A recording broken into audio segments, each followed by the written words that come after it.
Hello everyone, welcome to my channel सैब तसू। तो फ्रेंड्स, आज हम एचआरएम के मॉड्यूल सी में चैप्टर नंबर 14 का पार्ट 5 करेंगे। तो इस पर्टिकुलर लेक्चर में फ्रेंड्स हम देखेंगे डिफरेंट जनरेशन्स के बारे में। ओके, बेबी बूमर है, जनरेशन एक्स है, वाई है, फिर जेन सी आई हुई है। तो इन सब के बारे में जानेंगे और फिर ये भी देखेंगे कि क्या वर्क प्लेस पर जनरेशन का डिफरेंस मैटर करता है या नहीं करता है। हमें ये भी बात यहाँ पर जाननी है। तो आइए फ्रेंड्स स्टार्ट करेंगे। तो बेसिकली यहाँ पर बात क्या हो रही है कि हम डिफरेंट जनरेशन्स को ट्रेनिंग देना चाहते हैं। उसके लिए पहले हमें जनरेशन को समझना पड़ेगा। ओके, तो ट्रेनिंग फॉर न्यू जनरेशन्स में अगर हम बात करें तो before be proceed with the discussing on the training inventions for the new generation employees, it is imperative to know the conceptual understanding of the demographic of changing generation and their expectation। तो इससे पहले कि हम discuss करें कि नए generation के employ को कैसे ट्रेनिंग प्रोवाइड की जाए, उससे पहले हमारे लिए ज़रूरी है कि हम ये जानें कि डिफरेंट जनरेशन्स क्या हैं और उनकी एक्सपेक्टेशंस क्या क्या हैं। ओके, तो हमें यहाँ पर इसके बारे में बात करनी है। अब changing generation concept and definition of the various demographics. ठीक है, तो हम यहाँ डिफरेंट जनरेशन की बात कर रहे हैं। तो क्वाइट ऑफन दैन नॉट, मतलब usually we have in hearing various terminology attributed to different generation, जैसे baby boomer, Gen X, Gen Y, Gen C, ETC। Okay, तो मतलब यूजुअली हम ऐसी बातें सुनते रहते हैं कि ये जेन वाई के लोग हैं, जनरेशन एक्स है, जनरेशन सी है, जनरेशन जेड, नेक्स्ट जेन, ऐसे करके बोलते रहते हैं। तो आइए एग्जामिन करते हैं इनके कॉन्सेप्ट को, दी जनरेशन के। ठीक है, देखिए दिसंबर 2023 के एग्ज़ाम में इससे टाइम पीरियड पूछा उन्होंने। ये जो 4 जनरेशन है, baby boomer, Gen X, Gen Y और जेन सी, इनमें से एक का टाइम पीरियड पूछा था कि जेन वाई कब से कब के बीच में पैदा हुए बच्चों को कहा जाता है। ठीक है, तो बेसिकली फंडा भी यही है, बेबी बूमर उन्हें कहा जाता है जो आज़ादी के बाद पैदा हुए हैं। मतलब ये टाइम पीरियड के हिसाब से है, 1945 से, है ना, आगे 1947 में आज़ादी मिली, उससे आगे की पैदाइश, मतलब नंबर ऑफ ईयर के हिसाब से इन्हें नाम दिया गया है। तो बेबी बूमर किन्हें कहते हैं? Are those who born after the independence, यानी आज़ादी के बाद जो पैदा हुए उन्हें बेबी बूमर कहा गया। 1947 से लेकर के 1964 के बीच में जो भी लोग पैदा हुए हैं उन सबको बेबी बूमर नाम दिया गया है। They are very hard working. अब ये पूरी जनरेशन जितने लोग पैदा हुए हैं वो सब बहुत मेहनती हैं, डिसिप्लिन हैं, ठीक है, नियम कानून को पालने वाले हैं, भगवान से डरते हैं, बहुत ही धार्मिक टाइप के लोग हैं और वैल्यू ड्रिवन होते हैं, मतलब वैल्यू को ज़्यादा तवज्जो देते हैं। फिर आती है उसके बाद में जनरेशन एक्स आती है, यानी बेबी बूमर के बाद कौन सी जनरेशन आई? Generation X. 1947 यानी आज़ादी से लेकर के 1964 तक का समय बीत चुका है। अब 1964 के बाद में आता है 1965 से 1981। ठीक है, अगर ऐसे थोड़ा सा देख लिया जाए 1964 और 1947 में गैप कितने का है, तो देखो 47 और 3 50, 14, यानी 17 साल का गैप है फ्रेंड्स। ओके, तो थोड़ा ऐसे ध्यान देने में आपको मदद कर सकता है कि 1947 यानी आज़ादी कब मिली थी हमारे देश को? 1947 में मिली थी। उससे 17 ईयर और जोड़ लीजिए तो 7 7 14, है ना, और 4 1 5 1 6, 1964। ठीक है, तो थोड़ा याद भी रखना मुश्किल नहीं होगा कि 47 और 7 है, यहाँ पर एक और कर लेना, 17 कर लेना, तो 1964 तक। अब 1964 तक निपट चुका है, इसका मतलब अगली जनरेशन 1965 से शुरू हुई, क्योंकि 64 तक बेबी बूमर पैदा हुए हैं, 65 से लेकर के 81 तक। तो यहाँ 65 और 5 70 और 70 और 10 80 11, यानी यहाँ 16 बरस का गैप है, उससे एक कम का डिफरेंस। 1965 से लेकर के 1981 तक के जो बच्चे पैदा हुए हैं उन्हें जेन एक्स कहा जाता है। क्या बोलते हैं हम? जेन एक्स बोलते हैं। ठीक है, और ये 65 5 70 10 80 1 81, ठीक है, तो 16 साल का डिफरेंस है। तो यहाँ 17 का है, यहाँ पर 16 का है। थोड़ा सा मतलब ऐसे ध्यान दे रहा हूँ इसलिए हम, क्योंकि आपसे एग्जैक्टली इन्होंने नंबर ऑफ ईयर पूछ लिए हैं, तो ऐसे में कुछ ना कुछ ध्यान करने के लिए व्यवस्था हमारे पास होनी चाहिए। ठीक है, तो this generation was impacted heavily by social and economic upheaval and thus less optimistic but more self-reliant reliant than the baby boomer। तो देखो जनरेशन एक्स की इन्होंने क्या खास बात बताई। हमने जिन बेबी बूमर में देखा कि बहुत मेहनती हैं, डिसिप्लिन्ड हैं, भगवान से डरते हैं, बहुत धार्मिक लोग हैं, वैल्यू ड्रिवन होते हैं। जेन एक्स के केस में हमने देखा कि भाई ये 1965 से लेकर के 1981 के बीच में पैदा हुए हैं। ये जनरेशन जब पैदा हुई तो उस समय सामाजिक तौर पर और आर्थिक तौर पर, इकोनॉमी के तौर पर भी बहुत ज़्यादा उथल पुथल मची हुई थी, या हम बहुत ज़्यादा तरक्की की तरफ बढ़ रहे थे, ठीक है, उथल पुथल थी, जिसकी वजह से इनमें ये बहुत ज़्यादा आशावादी नहीं होते। जनरेशन एक्स जो हमारी है वो बहुत ज़्यादा आशावादी नहीं है, लेकिन आत्मनिर्भर है, सेल्फ रिलायंट है, अपने ऊपर निर्भर है। Then baby boomers, baby boomer के मुकाबले अगर हम देखें तो बहुत ज़्यादा सेल्फ रिलायंट है, अपने आप पर टिकी हुई है, ठीक है। फिर आगे बढ़े और आ जाती है जेन एक्स के बाद में जेन वाई आई। तो बेबी बूमर आए, फिर जेन एक्स आया, और अब जेन वाई आया। ये 1982 से लेकर के 2001 के बीच में जितने बच्चे पैदा हुए उनकी बात करता है। तो 1982 और 8, 90, 10, 100, यहाँ 19 साल है, ठीक है। यहाँ पर कितने साल है, 19 ईयर का फासला आता है, ठीक है। 19 साल का गैप इन्होंने लिया हुआ है। जेन वाई क्या करता है, डिनोट करता है generation that succeeded Gen X, यानी कि पहले बेबी बूमर हम बेबी लिख सकते हैं, फिर आती है जेन एक्स, और उसके बाद में फिर जेन वाई आई। बेबी बूमर कब आए आपके, बेबी बूमर आज़ादी के साल में आए 1947 में, और इसी में 17 आप ऐड करिए। 17 कहाँ से ट्रिक ली है, ये 7 इसमें है तो 17 ले लिया, तो हमारा हो गया 64 तक। 64 यहाँ बेबी बूमर का निपट गया, तो हम 1965 में आ गए। 64 तक तो बेबी बूमर थे, तो 1965 से जेन एक्स शुरू हुई। ये कितने साल चली, ये 16 साल चली। कितने साल, 16 साल चली। तो ये हो जाएगा 1981, और उसके बाद में 1982 से हमारी जेन वाई आ जाएगी, क्योंकि 81 तक अगर वो जनरेशन है एक्स की, तो 82 से ये जनरेशन आई, और ये कितने साल चली, 19 साल चल रही है। कितने साल, 19 साल। तो 17 साल है, 16 साल है और 19 साल है, तो इसमें 19 साल जोड़ेंगे तो आपको 2001 मिल जाएगा। फिर जेन वाई के बाद में जेन सी आती है। कौन आता है, जेन सी। और जेन सी आपकी 2001 के बाद वाली, यानी 2002 से आगे की जो जनरेशन है उसे जो है जेन सी कहा गया है, और उसके बाद अभी आगे नामकरण नहीं हुआ है। तो ये कुल मिलाकर के फ्रेंड्स 4 जनरेशन और उनकी टाइमलाइन मैंने आपको यहाँ पर नोट करवा दी, ठीक है। तो जेन वाई जो है वो जनरेशन है जिसने जेन एक्स के बाद पैदा हुई है, सक्सीड किया है, ओके। और ये पैदा हुए रफली 1982 से 2001 के बीच में। तो ये क्वेश्चन आया हुआ था कि जेन वाई के जो पर्सन है उनकी जो पैदाइश है वो किस 8 ईयर रेंज की है, तो 1982 से लेकर 2001 के बीच होती है। Member of generation Y is often refer to as echo boomer, ठीक है। जनरेशन वाई के जो मेंबर हैं उनको इको बूमर के नाम से भी जाना जाता है। इको बूमर क्यों जाना जाता है, देखिए पहले बेबी बूमर पैदा हुए, ठीक है। बेबी बूमर कितने साल रहे, 17 साल, 1947 से लेकर के 1964 तक, ठीक है। उसके बाद में फिर आते हैं आपके जेन एक्स वाले। जेन एक्स 1965 से लेकर के और प्लस जो है आपका 16 साल और चलते हैं 1981 तक। तो ये 1965 से 1981 का। जेन वाई जो आई आपकी 1982 और उसके बाद पैदा हुई। तो देखा ये गया कि यहाँ जेन वाई में जो ज़्यादातर बच्चे हैं वो आपके बेबी बूमर के बेटे हैं, बेटे बेटियां हैं, बेबी बूमर की ही औलादें हैं। तो बेबी बूमर की औलाद होने की वजह से ही इन्हें इको बूमर कहा गया। बेबी बूमर की औलादों को, बच्चों को इको बूमर कह दिया गया। इसीलिए जो है जेन वाई को हम इको बूमर्स कहते हैं, because they are children of parent born during the baby boom, ठीक है। बेबी बूमर्स, बेबी जब बेबी बूम है ना, और बेबी बूमर कहाँ से नाम लिया गया है, बेबी बूम कहा गया है, मतलब कि बच्चे बहुत ज़्यादा पैदा होने लगे आज़ादी के बाद से। आज़ादी जैसे कहीं ना कहीं इस चीज़ का इफेक्ट आप कोविड के दौरान भी देखते हैं, कोरोना के दौरान लॉकडाउन का इफेक्ट पड़ा है, और बहुत सारे बच्चे हैं जो ऐड हुए हैं। आपको भी न्यूज़पेपर वगैरह के थ्रू आइडिया होगा इस बारे में, है ना।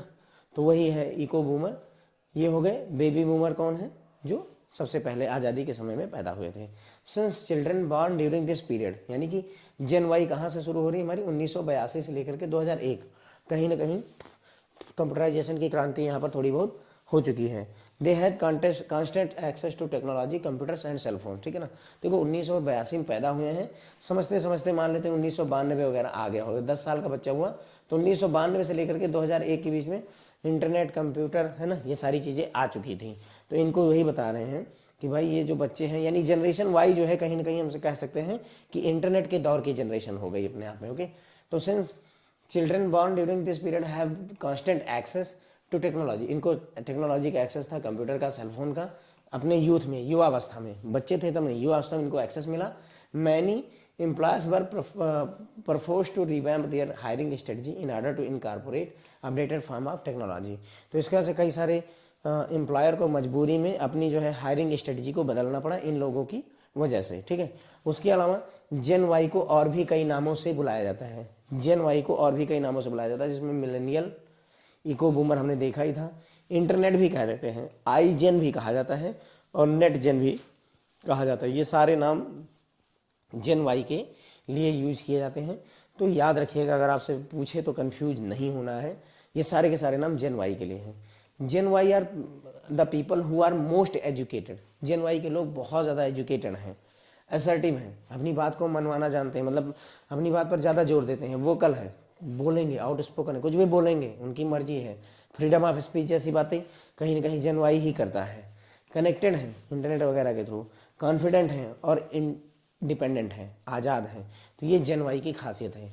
कहीं हार्ड वर्किंग जैसी बातें नहीं आ रही हैं, देखिए, है ना। पढ़े लिखे हैं, अपनी बात को मनवाना जानते हैं, वोकल हैं, जो मुंह में आएगा बोलेंगे, आपको अपनी बातों को रखेंगे, कनेक्टेड है ना, कॉन्फिडेंट हैं और इंडिपेंडेंट है, सॉरी। मतलब आप ये देख रहे हो कि हर एक जनरेशन की एक खासियत है, हर एक जनरेशन की हमारी खासियत है। Their life style need have evolve with the time. उनकी जो लाइफ स्टाइल है और ज़रूरतें हैं वो समय के साथ में बदली हैं। And they know longer communicate in the traditional manner. अब वो ट्रेडिशनल तरीके से कम्युनिकेट नहीं करते, है ना। व्हाट्सएप, है ना, या फिर BFF, ऐसे ऐसे शब्द जो आए हुए हैं ये इन्हीं लोगों की इन्वेंशन है आजकल, तो है ना। टेक केयर, TC हो गया, ठीक है, भाभी भाभ हो गई, है ना, फादर फा हो गए ये सब इसी जनरेशन की देन है। ओके, तो मतलब वो ना ट्रेडिशनल तरीके से कुल मिला के कम्युनिकेट नहीं करते, शॉर्ट फॉर्म ये सब चीज़ें यूज करते हैं। They are diverse and desire flexible working hours and seek freedom at work place, ठीक है। अब चूंकि ऐसी जनरेशन पैदा हुई है तो उन्हें वर्किंग आवर भी बंधे हुए नहीं चाहिए, ठीक है, और फ्रीडम भी चाहिए वर्क प्लेस पर, और बहुत तेज़ी से ऊपर बढ़ना चाहते हैं। मतलब ये नहीं कि 10 साल में बनना है, नहीं, इनकी कोशिश ये है कि हो सके तो 3-4 साल में MD बनाओ मुझे, ठीक है। While the Gen X population want to know what is in it for me. Generation X जो है वो ये जानना चाहती है कि मेरे लिए इसमें क्या है, what is in it for मी, मेरे लिए क्या है। जेन वाई क्या एक्सपेक्ट करती है, great work place flexibility as well as seeking extremely fast progression and are less willing to work their way of slowly, ठीक है। लेकिन जनरेशन वाई की क्या कहानी है, ये वर्क प्लेस पर फ्लेक्सिबिलिटी चाहते हैं, आज़ादी चाहते हैं, ठीक है, काफ़ी तेज़ी के साथ में आगे बढ़ना चाहते हैं, और ये बहुत धीरे धीरे बढ़ने के इरादे से स्लोली ऊपर प्रोग्रेस नहीं करना चाहते कि आज बैंक ज्वाइन किया है, क्लर्क हूँ, धीरे धीरे करके MD बनूंगा, नहीं, इनकी इच्छा बिल्कुल वैसी नहीं है। इनको जंप चाहिए, ठीक है, फटाफट तुम इनको जो है 4-5 साल में क्लर्क से MD बनाओ, इनकी ये इच्छा है। मतलब मैं बता रहा हूँ कि ये जो थिंकिंग है, they value work life balance and flexibility even more than Gen X. अब ये वर्क लाइफ बैलेंस में ज़्यादा विश्वास रखते हैं और फ्लेक्सिबिलिटी में ज़्यादा विश्वास रखते हैं इवन जेन एक्स से। जेन एक्स भी चाहती थी फ्लेक्सिबिलिटी, लेकिन उनके भी पिताजी निकले, ठीक है, हमको और आज़ादी दो, हमको और आज़ादी दो। They also seek freedom and want to treated as equal from first day on their job, ठीक है। वो आज़ादी चाहते हैं अपनी नौकरी में, और ये भी चाहते हैं कि मुझे जो है पहला दिन हो जॉब का तब भी मुझे सम्मान से देखा जाए, इक्वल ट्रीट किया जाए, चाहे पहले से तुम पिछले 10 साल से हो तो क्या हो गया, ठीक है, इक्वल वैल्यू देनी होगी। This generation doesn't fear authority. ये जनरेशन जो है अथॉरिटी बहुत ज़्यादा डरती वरती नहीं है। Seeks challenging and meaningful task and roles. लेकिन हाँ ये है कि अथॉरिटी से नहीं डरती है तो अच्छे और चैलेंजिंग कामों से भी नहीं डरती है। करेंगे हमको ऊपर अगर रैंक में पहुंचने का मौका मिलेगा, मैं किसी भी हद तक मेहनत करने के लिए तैयार हूँ। ये भी इस जनरेशन की खासियत है। हमने देखा कि हम ज़्यादा बातें जेन वाई के बारे में ही कर रहे हैं। आपने देखा होगा जेन एक्स और जेन बेबी बूमर के बारे में हल्का सा इंट्रोडक्शन करके निकल चुके हैं, लेकिन जेन वाई पर हम डिस्कस कर रहे हैं। Okay, they are the most tech savvy, है ना, ऑफ 3 ग्रुप्स। 3 ग्रुपों में सबसे ज़्यादा टेक्नोलॉजी के यूज करने वाले लोग जेन वाई वाले हैं। बेबी बूमर हो गए, एक्स जनरेशन और वाई जनरेशन। इसमें इन तीनों में से, इन तीनों ग्रुप में सबसे ज़्यादा टेक्नोलॉजी यूज करने वाला कौन है? जेन वाई है। Preferring to communicate quickly via texting and email, और ये क्विकली कम्युनिकेट करना चाहते हैं ईमेल, टेक्स्ट, व्हाट्सएप और इस सब के थ्रू, और जार्गन मतलब शॉर्ट फॉर्म बहुत यूज करते हैं। They expect quick progression to management hierarchy and are motivated by money, status and career advancement, ठीक है। तो ये मतलब ये जो जनरेशन है बहुत तेज़ी के साथ में तरक्की चाहती है, क्विक प्रोग्रेशन चाहती है, फटाफट फटाफट मुझे ऊपर जाना है, फास्ट ट्रैक प्रमोशन इनको चाहिए। मोटिवेट होते हैं पैसे से, स्टेटस मिले, कैरियर में एडवांसमेंट मिले, प्रमोशन मिले, तो ये सारी चीज़ें इनको मोटिवेट करती हैं। फिर जेन वाई निपटी हमारी, ठीक। अनदर वेव आती है जेन सी की। Another wave of people quickly coming in to play will be Gen Z. अब ये बोल रहे हैं कि विल बी, देखो ध्यान दो थोड़ा सा, will be quickly coming in to play, मतलब काम में आने वाली हमारी जो नई नई लहर आ रही है लोगों की, वो है कौन सी, जनरेशन सी की।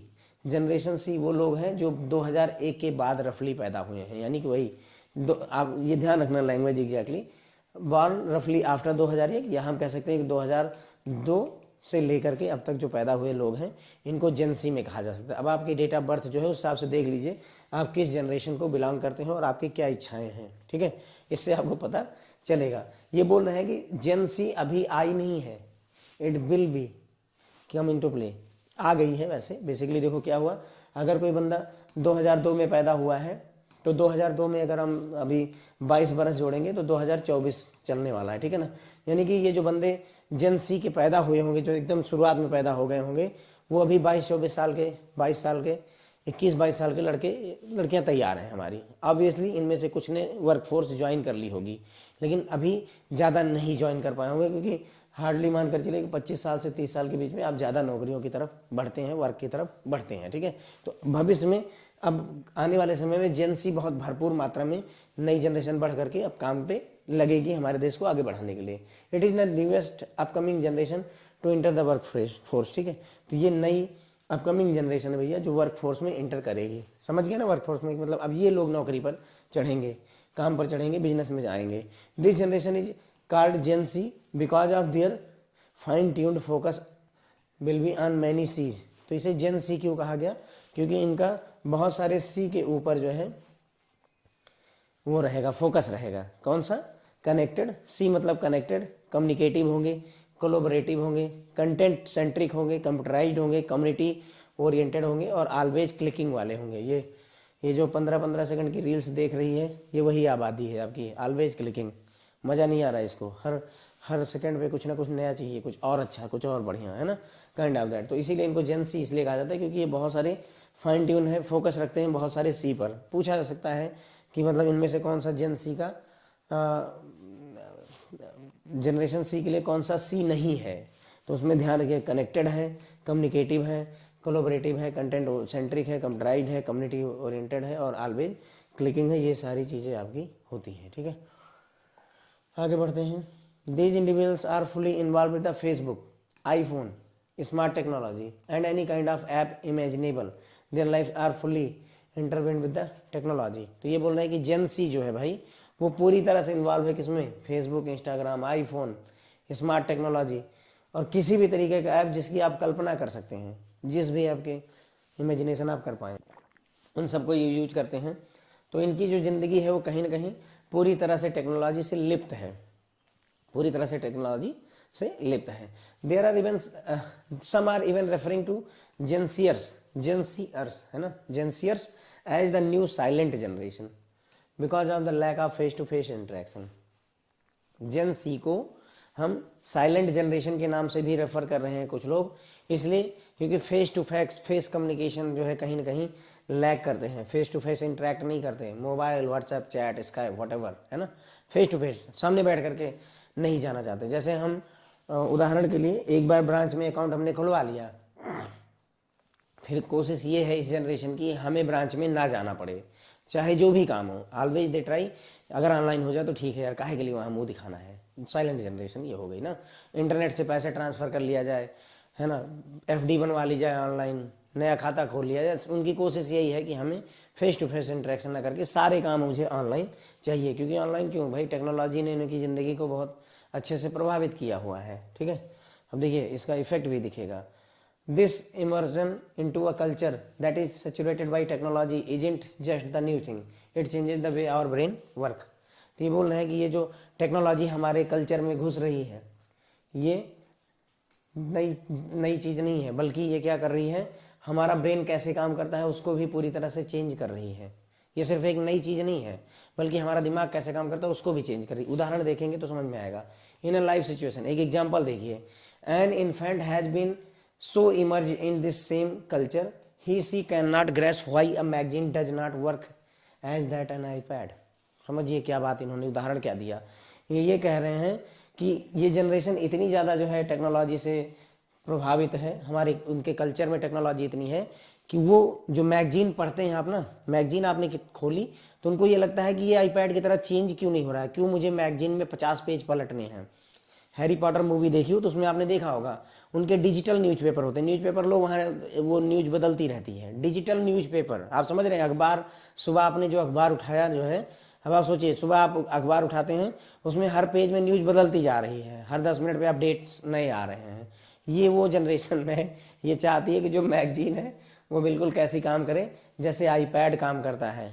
नेक्स्ट करते चलें, अगली न्यूज़ पढ़ते चलें। ओके, मतलब क्यों? क्योंकि भैया इतनी ज़्यादा टेक्नोलॉजी इनके जो है दिमाग में घुस चुकी है, टेक्नोलॉजी इनको एकदम से पूरी तरह से दिमाग पे हावी है। दूसरा एग्जाम्पल देखिए, अनदर लाइव एग्जाम्पल में a teenager accompanied a customer to a bank branch argued the branch manager as to why the father cannot operate a safe deposit locker which he has maintained at another branch from this branch as now anywhere banking। तो ये बोल रहे हैं कि एक और example देखिए, एक लड़का है जो टीनेजर लड़का है, वो अपने पिताजी के साथ आता है और ब्रांच मैनेजर से बहस करने लगेगा कि तुम हमको ये बताओ कि हमारे पिताजी सेफ डिपॉजिट लॉकर जो है, हमारे लॉकर है, उसको तुम्हारी ब्रांच से क्यों ऑपरेट नहीं कर सकते, उन्हें क्यों जाना है उस ब्रांच में जहां पर उनका लॉकर है। क्योंकि आप यही तो कह रहे हैं कि एनीवेयर बैंकिंग हम आपको ऑफर कर रहे हैं, बैंक बोलता है कि एनीवेयर बैंकिंग हमने की है, अब एनीवेयर बैंकिंग कह रहे हो और मुझे लॉकर खोलने के लिए वहां जाना, लॉकर के लिए ऑपरेट करने के लिए वहां। जबकि सोच के देखो थोड़ा सा, लॉकर अगर उस ब्रांच में है तो ताला चाबी भी उस ब्रांच में होगी, तुम्हारा सामान भी उस ब्रांच में होगा, यहाँ से कहाँ से ऑपरेट हो जाएगा। लेकिन उसके बावजूद भी ये जनरेशन चाहती है, उसके दिमाग में ये लगता है कि नहीं गलत हो रहा है हमारे साथ, फ्रीडम तुम हमारी मार रहे हो। कहाँ से मार दी हमारी फ्रीडम? तुमने कहा एनीवेयर बैंकिंग, हो कहाँ रही है एनीवेयर बैंकिंग। इवन चलो ये तो बहुत बड़ा एग्जाम्पल होगा, डिजिटल डेबिट कार्ड का एग्जाम्पल ले लीजिए। आप घर दिल्ली है, आप बॉम्बे में पोस्टेड हैं, बैंक में नहीं है मान लेते हैं, बॉम्बे में पोस्टेड हैं, आपको एटीएम कार्ड इशू करवाना है, डेबिट कार्ड इशू करवाना है, बैंक बोलता है कि आपको अपनी बेस ब्रांच जाना पड़ेगा, दिल्ली जाइए वहाँ से इशू होगा। ये भी एक क्वेश्चन अपने आप में उठाएगी ये जनरेशन कि हमको वहाँ क्यों जाना है, एनीवेयर बैंकिंग का कॉन्सेप्ट ये हो तो यही इशू करो ना, हमें वहाँ क्यों जाना है। ठीक है, तो ये सब मतलब जो है पॉसिबिलिटीज जेन सी के साथ आ रही है कि मतलब ये एकदम उनके सोचने का नजरिया ही अलग है भाई, है ना। These live illustration emphasize as to the speed of thought and the imagination of infant of this generation and the way Gen Z think and comprehend the work environment around them and the world in general। तो ये जो examples हैं इनकी सहायता से आप समझ सकते हो कि ये जो इन्फेंट है, जो नए बच्चे पैदा हुए जेन सी के, उनकी थॉट की स्पीड क्या है, उनकी इमेजिनेशन कैसी है। ठीक है, उसके बाद में वर्क इन्वायरमेंट के बारे में वो क्या सोचते हैं, दुनिया के बारे में वो क्या सोचते हैं, ये सब चीज़ें आपको इस एग्जाम्पल से पता चलती है। While public sector banks are struggling to manage the Gen Y, अभी पब्लिक सेक्टर बैंक के सर पे बोझ है जनरेशन वाई को ही मैनेज करने में, और जेन सी आने को तैयार है। This segment of professional Gen Z who is highly intellect, Gen Z जो हाईली इंटेलेक्ट हैं, दिमागी हैं, and more demanding than Gen Y, generation Y से भी ज़्यादा डिमांडिंग है, is going to pose more challenges to the bank. अब ये बैंक के ऊपर और बड़ा चैलेंज बनेंगे, इनको टैकल करना, इनको हैंडल करना और मुश्किल होगा। As such bank need to evolve proper strategy, ऐसे में बैंक को प्रॉपर स्ट्रेटजी बनानी पड़ेगी आज ही itself to manage this generation professional, इस जनरेशन के प्रोफेशनल को मैनेज करने के लिए स्ट्रेटजी बनानी पड़ेगी। Tomorrow to achieve higher productivity and performance through better and meaningful delivery. तो अगर आज हम स्ट्रेटजी बनाएंगे तो कल हम इन प्रोफेशनल का यूज करके हायर प्रोडक्टिविटी पा सकेंगे और बेहतर परफॉर्मेंस निकाल सकेंगे, मीनिंगफुल डिलीवरी हम दे सकेंगे। यानी आज ही से हमें रणनीति पर काम करना होगा कि जेन सी को कैसे उपयोग में लाना है। फिर अब ये अगला एक टॉपिक है, लेकिन इसके पहले एक बार इसको देख लेते हैं। तो मेरे ख्याल से मैंने आपको पॉइंट सारे क्लियर कर दिए हैं, कोई ज़्यादा कहानी है नहीं। ठीक है, तो टेक्नोलॉजी में हमने देखा कि हम नई जनरेशन को ट्रेनिंग देना चाहते हैं, लेकिन पहले नई जनरेशन को समझेंगे। तो हम ये यूजुअली शब्द सुनते रहते हैं कि बेबी बूमर आता है, जेन एक्स, जेन वाई, जेन सी। बेबी बूमर तो शायद ना सुना हो, लेकिन जेन एक्स, वाई वगैरह का जिक्र होता रहता है, सीईओज वगैरह के इंटरव्यू अगर आप देखिए या पढ़िए तो वो बताते रहते हैं ना।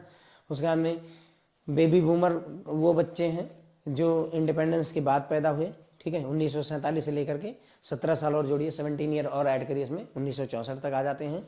ये लोग बहुत मेहनती हैं, डिसिप्लिन वाले हैं, ठीक है। उसके बाद में भगवान से डरते हैं, बहुत ही धार्मिक लोग हैं, वैल्यू ड्रिवन होते हैं। फिर आती है जनरेशन एक्स। जनरेशन एक्स जो है ये आपका बेबी बूमर के बाद आई 1965, 17 साल वहाँ जोड़ के 1964 आया था। 1965 से लेकर के 16 साल और जोड़िएगा, वहाँ 17, यहाँ 16 ऐड करेंगे, 1981 आ जाएगा। ठीक है, 1981 आया। ये जनरेशन जो है, जो सामाजिक और इकोनॉमिक तौर पर बहुत ज़्यादा उथल पुथल मची हुई थी, उसका परिणाम है। इसकी वजह से ये बहुत ज़्यादा आशावादी नहीं रहे, क्योंकि बहुत ज़्यादा उथल पुथल मची हुई थी, परेशानी में थे, दुनिया ही परेशानी में थी, और सेल्फ रिलायंट होते हैं, आत्मनिर्भर होते हैं बेबी मूवर के मुकाबले। फिर आती है आपकी जनरेशन वाई। ठीक है, तो 2001 तक जनरेशन, 1981 तक जनरेशन एक्स हो चुकी थी। जनरेशन वाई आती है जनरेशन एक्स के बाद 1982 से लेकर के 19 साल इसमें जोड़िएगा। ठीक है, तो कितना देखो, सबसे पहले 1947 है बेबी बूमर के लिए, बेबी बूमर के लिए इसमें कितना जोड़ना है हमें, 17 साल, तो 1964 आ जाएगा। फिर आ जाते हैं आपकी जनरेशन एक्स, 1965 से लेकर के इसमें 16 साल जोड़िएगा, तो 1981 आ जाएगा। उसके बाद में जनरेशन वाई के लिए 1981 है, तो यहाँ 1982 ले लीजिए, और उसमें 19 साल और जोड़िएगा, तो 2001 आ जाएगा। ठीक है, अब आती है जेन सी, जनरेशन सी। ये 2001 के बाद, 2001 के बाद यानी 2002, आफ्टर 2001। ठीक है, तो ये हो गई टाइमलाइन। पूछा गया है, ये क्वेश्चन पूछा गया है, that's why I am telling you in this way. Okay, दोबारा से रिवाइज कर रहा हूँ। जनरेशन वाई जनरेशन एक्स के बाद वाली जनरेशन को डिनोट करता है। ये 1982 से लेकर के 2001 के बीच की जनरेशन होती है। जनरेशन वाई के जो मेंबर हैं उन्हें इको बूमर के नाम से जाना जाता है, क्योंकि ये जो बच्चे हैं उन माँ बाप के जो बेबी बूम के दौरान पैदा हुए थे, या बेबी बूमर के बच्चे हैं। बेबी बूमर की औलादों को इको बूमर कहा जाता है, और बेबी बूमर की औलादें ही जेन वाई में आती हैं, क्योंकि ये बच्चे जो है उस समय में पैदा हुए हैं जब इन्हें कांस्टेंट एक्सेस था टेक्नोलॉजी का, बहुत एडवांस टेक्नोलॉजी, लेकिन टेक्नोलॉजी का एक्सेस ये पा चुके थे, कंप्यूटर और सेलफोन का, अपने यूथ में। तो बहुत सारे एम्प्लॉयरों को अपनी जो है हायरिंग स्ट्रेटजी बदलनी पड़ी इनकी वजह से, कि हम अपने आप को चेंज करें, नहीं तो ये नई वाली जनरेशन को हायर करना मुश्किल होगा। फिर आता है, इन्हें हम मिलेनियल के नाम से, इको बूमर, इंटरनेट, आई जेन, नेट जेन, इन सभी नामों से भी पुकारते हैं। ये लोग बहुत एजुकेटेड हैं। जेन वाई बहुत एजुकेटेड है, असर्टिव है, अपनी बात मनवाना जानता है, वोकल है, जो मन में आएगा वो बोलेगी, कनेक्टेड है, कॉन्फिडेंट है और इंडिपेंडेंट है, आज़ाद है। ठीक है, इनकी लाइफ स्टाइल और नीड जो है इवॉल्व हो गई है समय के साथ में, और ये ट्रेडिशनल तरीके से बातचीत नहीं करते, मैसेज, SMS और उसका दौर आ चुका है। ठीक है, they are diverse and desire flexible working hours and seek freedom at work. ठीक है, तो ये जो है फ्लेक्सिबल मतलब वर्किंग आवर्स चाहते हैं, ये नहीं कि 10 से 5 नहीं, 2 घंटे काम करने के लिए मुझे, तो freelancer type. Okay, freedom at work चाहते हैं। जेन एक्स की पॉपुलेशन जो थी वो देखती थी व्हाट्स इन इट फॉर मी, मेरे लिए इस काम में क्या है। जेन वाई की एक्सपेक्टेशन है हमें वर्क प्लेस पर फ्लेक्सिबिलिटी दो, हमें फास्ट तरीके से प्रमोशन दो। ठीक है, और धीरे धीरे मैं ऊपर हायरार्की में नहीं बढ़ना चाहता हूँ। मैं आज क्लर्क ज्वाइन किया हूँ, तो मुझे जल्दी से जल्दी जो है अपने को MD के पोस्ट तक ले जाना है। They value work life balance और and flexibility, work life balance और फ्लेक्सिबिलिटी पर ये बात करते रहते हैं। इसके अलावा वो फ्रीडम चाहते हैं, इक्वली ट्रीटमेंट चाहते हैं, भले ही आज पहला दिन है जॉब का, लेकिन फिर भी उनको ट्रीटमेंट इक्वल ही चाहिए जिसने 10 साल से काम किया उसके बावजूद। ठीक है, अथॉरिटी की वैल्यू देना बंद है। आगे की जनरेशन से सर्कल हेड वगैरह परेशान होंगे, क्योंकि ये अथॉरिटी को मानते ही नहीं है। चैलेंजिंग और मीनिंगफुल टास्क और रोल इन्हें पसंद आते हैं, इससे नहीं घबराते, कि ये नहीं कि मतलब डरते भी नहीं और काम भी नहीं करते, नहीं, काम करेंगे, अच्छे चैलेंजिंग टास्क के लिए भी तैयार रहेंगे। ये सबसे ज़्यादा टेक से भी ग्रुप है, 3 ग्रुप, यानी baby boomer, Gen X, Gen Y में सबसे ज़्यादा टेक्नोलॉजी यूज करने वाले जो है आपके ये तीसरा मतलब जेन वाई वाले हैं। कोई कम्युनिकेशन पसंद करते हैं, टेक्सटिंग, ईमेल, व्हाट्सएप और ये सब यूज करने में कोई दिक्कत नहीं है। ठीक है, दे एक्सपेक्ट क्विक प्रमोशन, मतलब इनको तेज़ी के साथ प्रमोशन चाहिए। ठीक है, और मनी, स्टेटस और कैरियर एडवांसमेंट, प्रमोशन वगैरह मिलेगा तो उससे ये मोटिवेट होते हैं। फिर अगली लहर जो आ रही है काम करने के लिए, वो जेन सी के नाम से जानी जाएगी। जेन सी वो लोग हैं जो 2001 के बाद पैदा हुए हैं।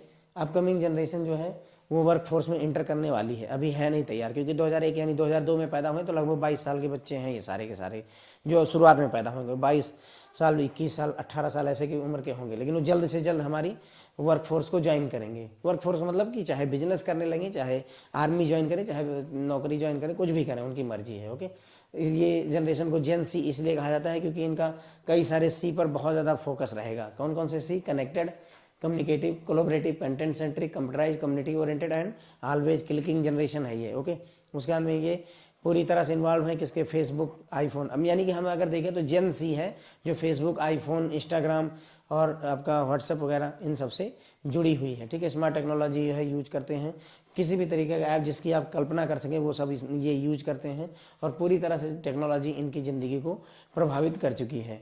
कुछ लोग जेन सी को साइलेंट जनरेशन के नाम से भी जानते हैं, क्योंकि ये फेस टू फेस इंटरेक्शन नहीं पसंद करते, लैक करते हैं, मतलब ज़रूरत ही नहीं पड़ती, अपना काम इतना, जैसे ऑनलाइन ग्रोसरी परचेजिंग शुरू हो रखी है ना। अब आप सोचो, हमें परचून की दुकान पे जाने की भी ज़रूरत नहीं, नारियल पानी के लिए ऐप आए हुए, नारियल पानी घर पे पियो, ठीक है ना।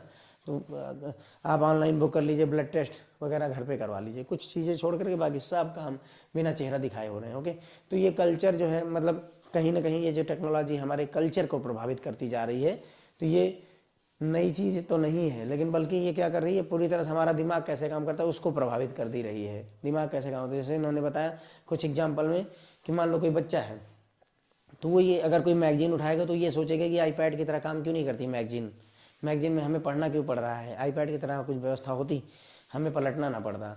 दूसरे एग्जाम्पल में एक टीनेजर अपने पिताजी के साथ जाता है और ब्रांच मैनेजर से लड़ने लगता है, आर्ग्यू करता है कि भाई सेफ डिपॉजिट लॉकर मुझे ऑपरेट करने के लिए दूसरी ब्रांच में क्यों जाना है, भले वहाँ सेफ डिपॉजिट ला कर रखा हुआ है। बोलेगा कि वहाँ क्यों जाना, तुम तो कहते हो एनीवेयर बैंकिंग दे रहे हैं, 24/7 बैंकिंग दे रहे हैं, काइंड ऑफ दैट, मतलब ये सब चीज़ें हैं। तो ये सारी चीज़ें, ये जो एग्जांपल्स हमने देखे, इससे हमें पता चलता है कि हाँ जेन सी किस तरीके से सोचती, किस तरीके से वर्क इन्वायरमेंट और दुनिया के बारे में देखती है। तो फिर हमने देखा कि अभी तो मौके पर पब्लिक सेक्टर बैंक स्ट्रगल कर रहे हैं जेन वाई को मैनेज करने में, ठीक है।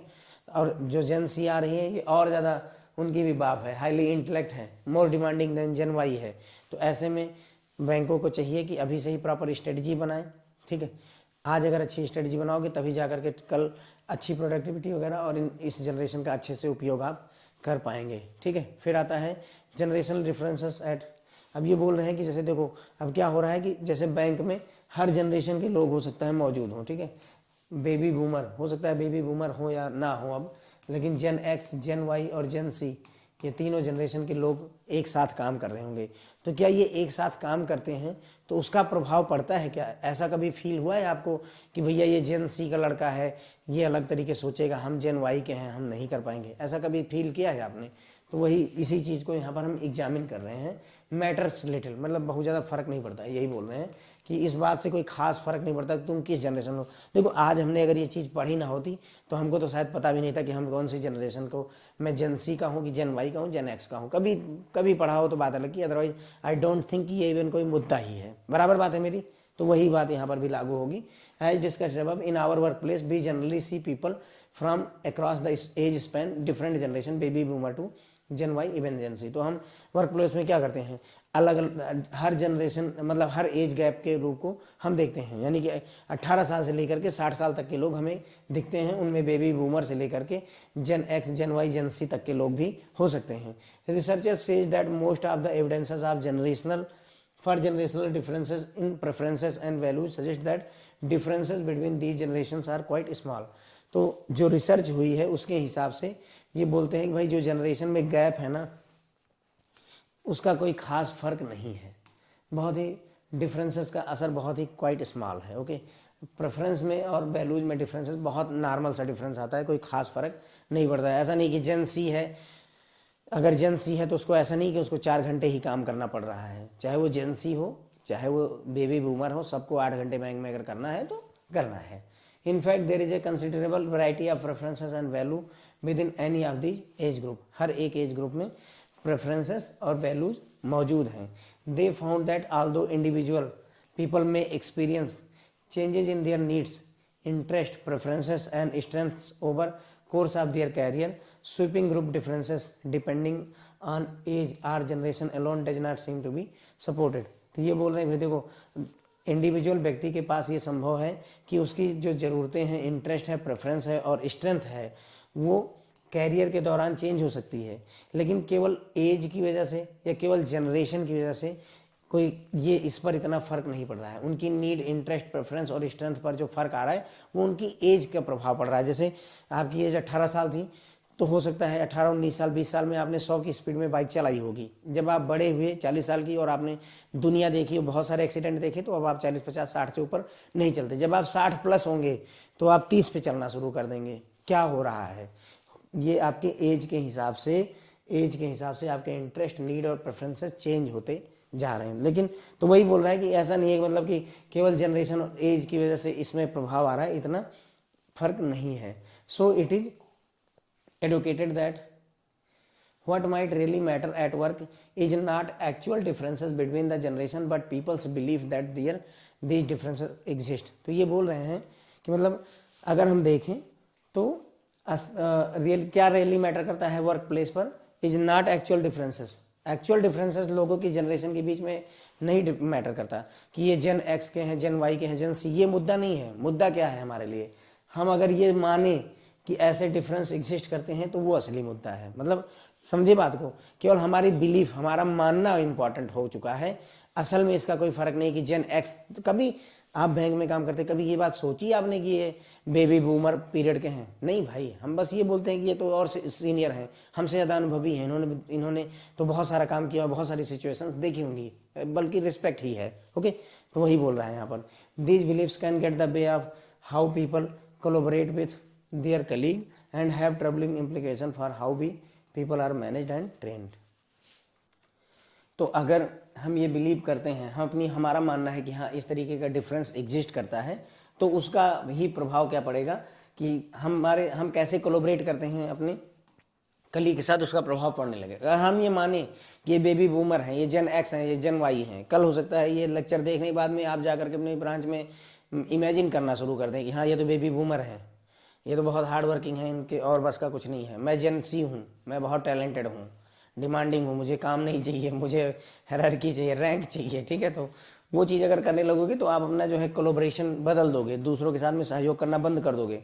इसके अलावा इसका प्रभाव कहाँ पड़ेगा, लोगों को कैसे मैनेज किया जाए और कैसे ट्रेनिंग दी जाए, उस पर भी प्रभाव पड़ता है। हर एक जनरेशन की ट्रेनिंग का कायदा और तरीका अलग होता है फ्रेंड्स। ओके, फिर आती है इसी मुद्दे पर जोर दे करके बॉबी डफी ने जो है एक बुक लिखी, generation does when you are born shape who you are. इन्होंने बुक लिखी generations does when you born, जब तुम पैदा हुए हो क्या वो तुम्हारा भविष्य तय करता है, तुम्हें शेप देता है। ऐसी एक उन्होंने बुक लिखी। तो बुक का नाम याद रखें और उसके राइटर का नाम बॉबी डफी याद रखें। ठीक है, उनकी कुछ थॉट्स, उन्होंने जो थॉट्स दी इस मैटर पर, उसको नीचे समराइज किया गया है।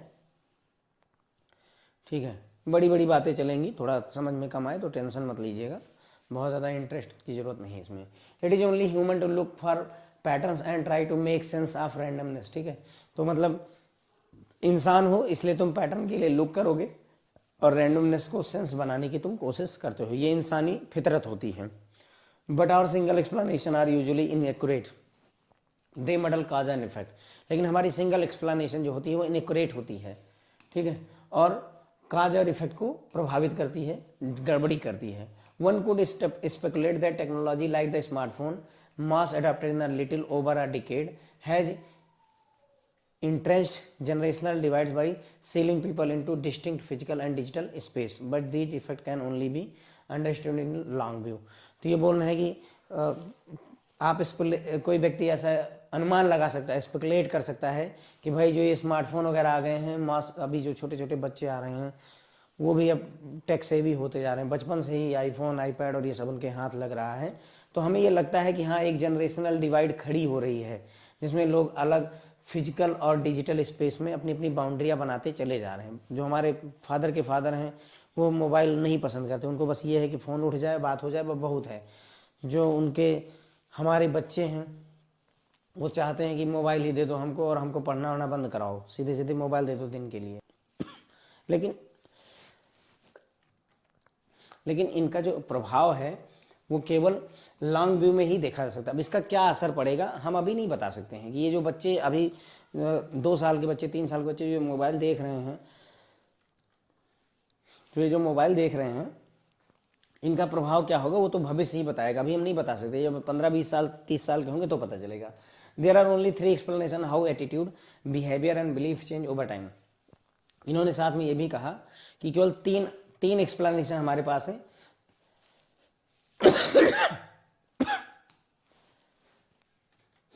जिनकी वजह से एटीट्यूड, बिहेवियर और विश्वास चेंज होता है समय के साथ। Period effect, life cycle effect और कोहर्ट इफेक्ट। ठीक है, तो 3 वजह हैं जिनकी वजह से आपका एटीट्यूड, आपका बिहेवियर और आपका बिलीफ बदलता है। पीरियड इफेक्ट की अगर हम बात करें, period effects are about events and time when that alter everyone.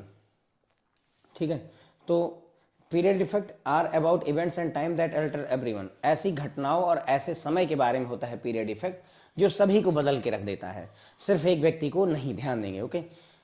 The way a spike in terrorist attack can produce a similar cast of mind in many people whatever their age are identities. अब अगर कभी आप terrorist attack में अगर फंस जाएं, terrorist attack के दौरान आप उसे देख पाएं, तो उसका असर सबके ऊपर होगा, सिमिलर होगा, चाहे जिस भी एज और आइडेंटिटी को उससे मतलब नहीं है। ठीक है, क्लियर होती बात। टेररिस्ट अटैक हुआ और उसमें बहुत सारे लोग मारे गए, तो उसमें क्या एज है, क्या कहानी है, उससे मतलब नहीं होता है। वो घटना सबको प्रभावित करती है, उनके एटीट्यूड को, उनके बिहेवियर को, उनके बिलीफ को बदल के रख देगी। क्लियर होती बात। तो ये पीरियड इफेक्ट है। पीरियड इफेक्ट का मतलब ऐसी इवेंट या ऐसा समय जो सबको बदल करके रख देता है, सिर्फ एक व्यक्ति नहीं प्रभावित, पूरा। जैसे कोविड आया, अब कोविड का इफेक्ट सबके ऊपर है, चाहे जिस भी एज ग्रुप का व्यक्ति रहो, चाहे जहां का रहने वाला हो, कोविड ने सबकी जिंदगी को प्रभावित किया है। तो that is kind of period effect. Life effect क्या होता है? Life effect are about how people tend to change in a uniform way, like the way they gain weight in later decade as their metabolism slow down. Life effect वो होता है कि जैसे जैसे आपकी लाइफ बदलती जाती है, वैसे वैसे यूनिफॉर्म तरीके से आप बदलते जाते हैं। जैसे उदाहरण के लिए कि जब भी आपकी एज ज़्यादा होती है तो धीरे धीरे आप मोटे होते जाते हैं, तोंद निकलती जाती है। क्यों हो रहा है ऐसा?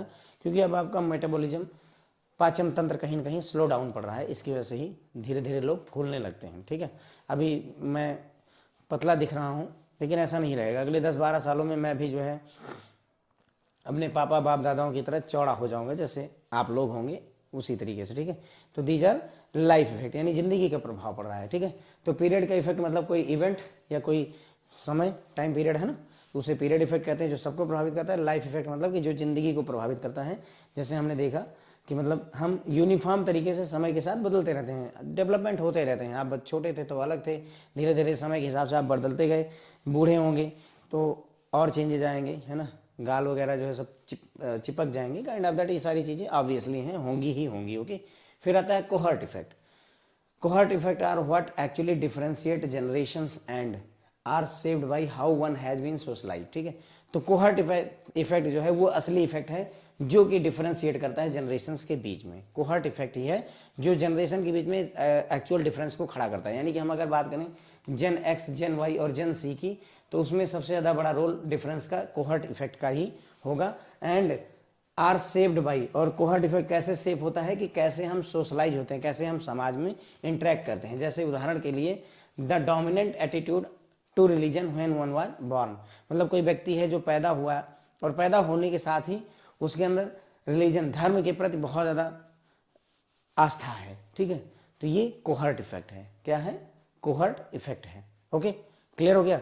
तो कोहर्ट इफेक्ट ही है जो ज़्यादा जनरेशन डिफ्रेंसिएशन को सेप देता है। सोशलाइज हम कैसे हैं उसके आधार पर डिसाइड होता है। तो ये रिलीजन को, डोमिनेंट एटीट्यूड, जैसे उदाहरण दिया इन्होंने कि कोई व्यक्ति है वो पैदा हुआ, उसका बहुत ज़्यादा रिलीजन के प्रति जो है डोमिनेंस है। Okay, all these effect can show up in a combination are alone which is why it is hard to isolate generation change. अब ये जितने भी इफेक्ट तीनों हमने देखे, पीरियड इफेक्ट, लाइफ इफेक्ट और कोहर्ट इफेक्ट, ये तीनों के तीनों एक साथ भी आ सकते हैं या अकेले भी आ सकते हैं, जिसकी वजह से जनरेशनल चेंज को आइसोलेट करना थोड़ा सा मुश्किल हो जाता है। क्या हो जाता है? जनरेशनल इफेक्ट को आइसोलेट कर पाना मुश्किल हो जाता है। ठीक है, तो हमने फिर यहाँ पर देखा जनरेशनल डिफरेंसेस में, तो हमने ये देखा कुल मिला के इन्होंने शुरू में यही कहा कि वर्क प्लेस पर जो है हम हर तरीके के, हर एज ग्रुप के लोग को देखते हैं। वहाँ बेबी बूमर भी काम कर रहे हैं, जेन एक्स, जेन वाई, जेन सी सभी काम कर रहे हैं। फिर रिसर्चर ने पाया भाई कि जो है ये जो जनरेशन का गैप है वर्क प्लेस पर बिल्कुल ना के बराबर मैटर करता है। ठीक है, उसके बाद में इन्होंने कहा कि लोगों की जो नीड है, इंटरेस्ट है, प्रेफरेंस है और ये सारी चीज़ें, स्ट्रेंथ है, ओवर कोर्स ऑफ कैरियर वो चेंज होती रहती हैं। लेकिन ये कहो कि जनरेशन गैप की वजह से चेंज हो रही हैं, तो वो सही नहीं है। फिर इन्होंने कहा कि वर्क प्लेस पर जनरेशन गैप मैटर नहीं करता। मैटर ये करता है कि क्या आप ये मानते हैं कि ऐसी जनरेशन गैप एग्जिस्ट करती है। अगर आप ये मानते हैं कि हाँ वाकई जनरेशन गैप है, तब उसका प्रभाव दिखेगा। और अगर आप ये मानेंगे कि हाँ जनरेशन गैप है, तो उसकी वजह से आप अपने कलीग के साथ में व्यवहार भी अलग तरीके से करेंगे कि भाई तू तो बेबी बूमर है, उधर ही रहे, है ना, तुम जेन एक्स हो, मुझे नहीं बात करनी, जेन सी, यस तुम इधर आओ, है ना, ऐसा व्यवहार आप करने लगेंगे। ये चीज़ होती है। और जनरेशन गैप का इफेक्ट आपकी ट्रेनिंग और मैनेजमेंट पर भी पड़ता है। उस जैसा कि ना हमने अभी देखा कि जेन सी के लिए बैंक को तैयारी करनी है, जेन वाई से भी टैकल कर रहा है, जेन सी के लिए तैयारी करनी है, तो how we manage the people and how we get them trained, ये मुद्दा बनता है। फिर हमने देखा कि इस बात पर जो है जोर दिया है बहुत ज़्यादा किसने, बॉबी डफी ने बहुत ज़्यादा जोर दिया। उन्होंने अपनी बुक लिखी जनरेशन, और जब आप पैदा हुए तो क्या ये आपको शेप देता है, ये मुद्दा उन्होंने उठाया अपना, ठीक है। Generation does you when you born shape who you are, ऐसे ये बुक लिखी उन्होंने, किसने, बॉबी डफी ने। उन्होंने इसमें थॉट्स दी कि भाई हम ह्यूमन हैं, पैटर्न देखना हमारी आदत है, कोई दिक्कत नहीं, हम पैटर्न ढूंढेंगे। रैंडमनेस में भी सेंस बनाने की हम कोशिश करते हैं, लेकिन कई बार हमारी एक इकलौती एक्सप्लेनेशन इनएक्यूरेट, गलत भी हो सकती है और काज और इफेक्ट को डिस्टर्ब करती है, ठीक है। तो हम ये कह सकते, मतलब वन कोड स्पेकुलेट, कोई व्यक्ति ऐसा स्पेकुलेट कर सकता है कि स्मार्टफोन और ये जो मॉडर्न एडॉप्शन हो रहा है पिछले दशक से, इसका प्रभाव जो है इतना हुआ है कि अब लोगों ने अपनी अलग जो है डिजिटल स्पेस में और फिजिकल स्पेस में अलग अलग बाउंड्रियां बना ली हैं। मतलब टेक से भी है, कोई इंटरनेट, आईफोन, आईपैड सब कुछ चला रहा है, कोई ऐसा है जिसको कुछ भी नहीं पता है, तो एक स्पेस गैप खड़ा हो गया। लेकिन हम इनका प्रभाव जो है लॉन्ग व्यू में ही दिखेगा, आज ही हम इसका प्रभाव नहीं देख सकते हैं।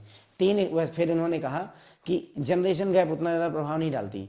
ये बोलते हैं कि एटीट्यूड, बिहेवियर और बिलीफ में चेंज अगर समय के साथ होता है तो उसके 3 कारण हो सकते हैं, पीरियड इफेक्ट, ठीक है, लाइफ साइकिल इफेक्ट या कोहर्ट इफेक्ट।